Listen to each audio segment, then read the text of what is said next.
Hi, I'm Joe with WTI, and I love mirrors. I really think they're an accessory to any living room or bathroom or bedroom. It really can make or break what the room looks like. So look at this beautiful mirror.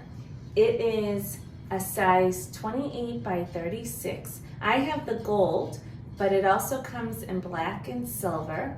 What's neat is that you can actually use this vertical or horizontal, and you can use it with or without the mounted plates that it comes with. It's easy to put together.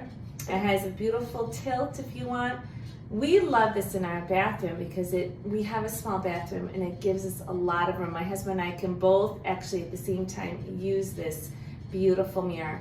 I like the style. It's a modern farmhouse style, and it's just beautiful. I get so many compliments when people use my bathroom and they say, wow, that mirror is gorgeous and I love it. I really can see myself really clear.